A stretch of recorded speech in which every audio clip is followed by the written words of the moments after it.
করতে চলে এসেছি, বুঝতেই পারছ দেখে। আর সন্ধ্যা মানেই তো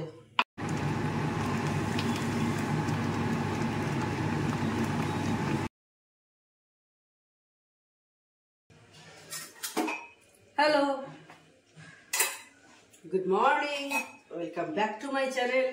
আশা করি তোমরা সব ভালো আছো, আমিও ভালো আছি। তো আজকে ফার্স্ট রাউন্ড চা করতে করতে তোমাদের ওয়েলকাম জানালাম। চিয়ার্স তোমাদের। আমার এদিকে দেখতে পাচ্ছ দুধ জাল সব বসিয়ে দিয়েছি, আর ঠান্ডা কিন্তু অনেকটাই কমে গেছে, অনেক কমে গেছে। তার জন্য দেখছো আজকে গায়ে কিছু আর জ্যাকেট ফ্যাকেট দিতে লাগেনি। হ্যাঁ, পায়ে মোজা পরে আছি, আমার পাটা একটু ঠান্ডা হয়ে যাচ্ছে, সেই কারণে আমি পায়ে মোজা পরে থাকি। না হলে পাটা আমার চরম ঠান্ডা হয়ে যায়, আর পা ফাটাও কম হয় কিন্তু মোজা পরে থাকলে। সেই কারণে আমি মোজাটা পরে থাকি, এখনো পরে আছি, আরো কিছুদিন পরে থাকবো। ঠান্ডা একদম চলে যাওয়ার পর মোজা ছাড়বো। ঠান্ডা কিন্তু আমার বেশ ভালোই লাগে, বেশ এনজয় করি। আবার সেই গরম পড়বে মানে, আর তো এই মার্চ মাস মিডল হবে কি শেষের দিক করেই গরম পড়ে যাবে, ঘাম প্যাচ প্যাচে গরম, মানে অসহ্য লাগে সমস্ত ব্যাপার। বাইরে বেরোনো যায় না, দিনের বেলা রাস্তায় বেরোবো কি বাবা, মনে হয় কি কষ্ট। শীতকালে বয়স্ক লোকেদের জন্য অনেকটাই কষ্টের ব্যাপার, এটা ঠিক কথা। কিন্তু আমাদের মতো যারা আছে এই যে, তাদের কিন্তু অত কষ্টের কিছু নেই, আমার অন্তত মনে হয়। এবার কারুর একটু ঠান্ডাটা আবার একটু বেশি লাগে, তবে আমি কিন্তু শীতকালকে খুব বেশি ভালোবাসি। ভালো লাগে শীত থাকলে বেশ, না হলে সেই গরম তো আমাদের দেশে 12 মাসই, তাই না? আমাদের দেশে ঠান্ডা আর কতদিন? এইবারে একটু হয়তো বেশি দিন ছিল তাই, কিন্তু না হলে ঠান্ডা দুদিন হয়তো একটু টেম্পারেচারটা লো হয়, তারপর আবার বাড়তে থাকে। মেয়ের চা অনেকক্ষণ আগেই সব দিয়ে চলে এসেছি, তার মাঝে অনেক কাজও হয়ে গেছে, টেবিল ফেবিল সব মোচা টোচা সব করে এবার কফি খাবো। তো সেই জন্যে আবার ক্যামেরাটা অন করলাম, সব কাজকর্মগুলো মিটিয়ে নিয়ে।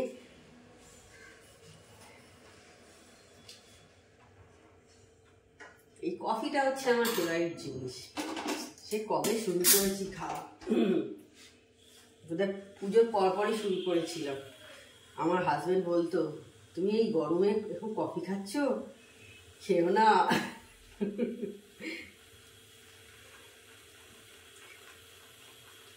দেখো এইটা সেই একবারই কিন্তু ব্যাটারিটা ভরানো হয়েছিল, ডেলি ইউজ হয় তো, কোনো দিন আবার দুবেলাও খাই, সকাল বিকেল, এখনো কিন্তু আছে।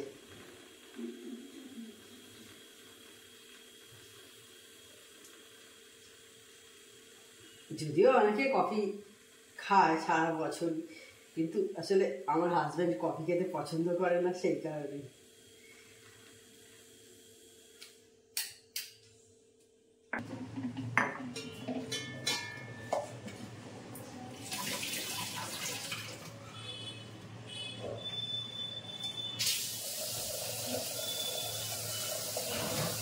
একদিকে কফি খাচ্ছি আর একদিকে চাল ধুয়ে রাখছি।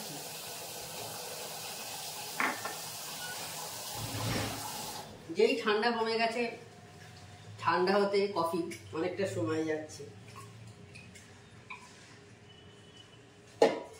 অত সময় নেই এখন বসে বসে খাওয়ার। দেখলাম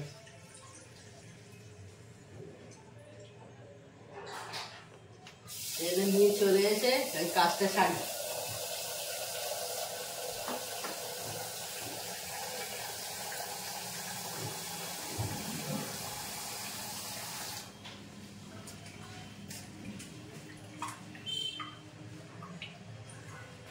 আর এই জলটা তোমরা জানো আমি রেখে দিই, এই যে কড়াতে রেখে দিচ্ছি, এটাই গাছে দিই আমি। আমার ডালিয়া গাছটা বড় হয়েছে বেশ, একদম অনেকটা না, মোটামুটি একটু হয়েছে, কিন্তু ফুল এখনো আসেনি, মানে কুড়ি এখনো আসেনি, কবে হবে জানি না। ডালিয়া সিজন তো শেষ প্রায়।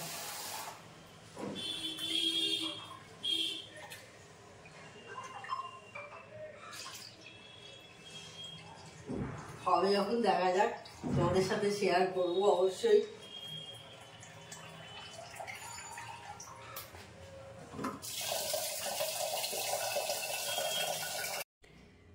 এখন আমি এবার আজকে ব্রেকফাস্ট বানাতে চলে এসেছি। আজকে সুজি করব, সেই জন্য আগে ঘি দিয়ে দিচ্ছি। আর সুজিটা কালকের ব্লগেই তোমাদের দেখিয়েছিলাম, আমি ভেজে রেখে দিই, কারণ রোজ তো আর সুজি ইউজ হয় না, এতে কিন্তু এক্সপায়ার করে যায়, পোকা ধরে যায়।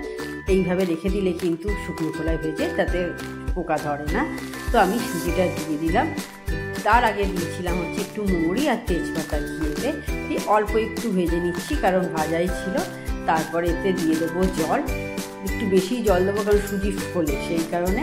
আর দিতে হবে লটস অফ চিনি। তোমরা জানোই চিনি প্রচুর লাগে সুজিতে, দিয়েই যাচ্ছি দেখো।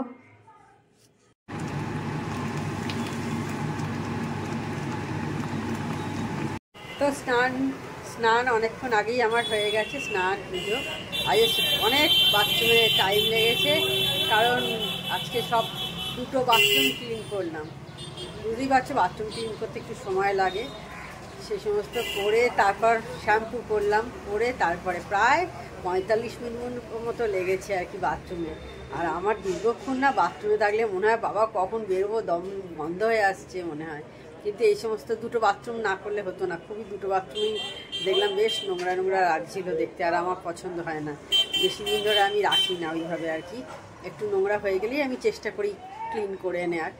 আর ফ্ল্যাটের জল তো আয়রন থাকে, তার জন্য একটু বেশি পরিষ্কার রাখতে হয় আর কি। তো এই তো এর জন্য অনেক টাইম লেগে গেছে আজকে বাথরুমে। তো যাই হোক, এখন 2টো বেজেছে। আমার অনেকক্ষণ আগে স্নান টান আজকে, যার জন্যে আমি ভিডিও এডিট করার আগেই আমি আজ স্নান পুজো সেরে নিয়ে তারপরে আমি ভিডিও এডিট করতে বসেছি। কারণ দেখলাম আগের ওই কাজটা সেরে নিই, তারপরে এটা করবো, নাহলে এটা কি মাথা একটা হেডেক থেকে যাবে। তো সেই কারণে আগেরটা এটা সারি, তারপর ওইটা হবে। এডিট করে তারপর আমি ভিডিও পাবলিশ করতে দেবো। যাই হোক, ভিডিও এখন পাবলিশ করতে দিয়ে দিয়েছি। 2টো 5 মতো মনে হচ্ছে এখন বেজেছে। তো আমার হয়ে গেছে মোটামুটি, অনেকটা কাজই এগিয়ে গেছে।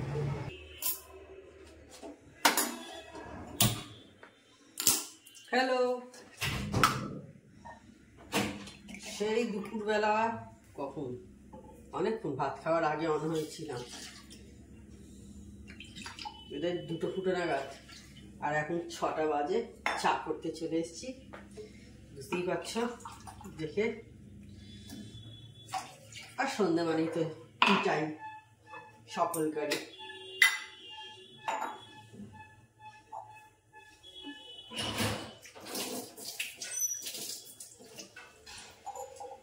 এই সময় মোটামুটি সবাই চা খায়, আর আমি একটু চাই আবার চিনি দিয়ে খাই। অনেকে চিনি খায় না বিভিন্ন কারণে, কারোর সুগারের প্রবলেম আছে, কারোর অ্যাসিডের প্রবলেম, চিনি খেলে অ্যাসিড হয়।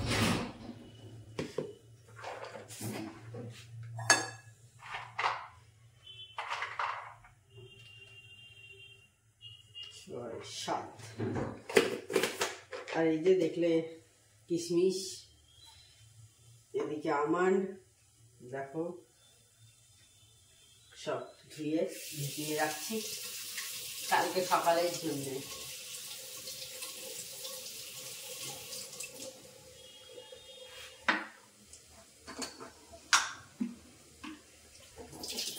আর আজকে না হাওয়াটা দিচ্ছে ঠিক যেমন সেই গরমকালে যায় না, দক্ষিণ দিকে যেমন একটা হাওয়া হয়, মানে বসন্তকালের মতো একটা হাওয়া আসছে।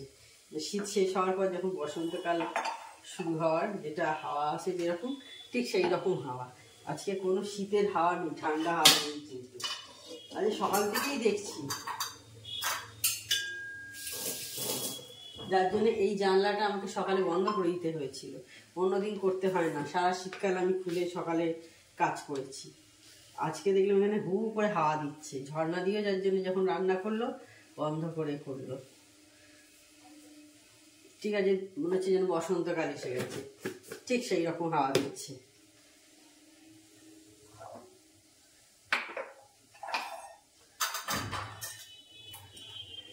তো এই যে এইগুলো সব তুলে দেবো।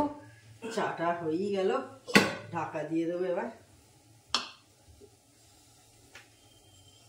আর গাছে জল দেওয়া আমার হয়ে গেছে, বাসন তোলাও হয়ে গেছে। দেখতে পাচ্ছ মেয়ের স্মুদি খাওয়া হয়ে গেছে, সব এখানে বের করে রেখে দিয়ে গেছে। এগুলো সব ধুয়ে নেবো একসাথে, যখন চায়ের বাসনগুলো দেবো তখন সব একসাথে ধরবো।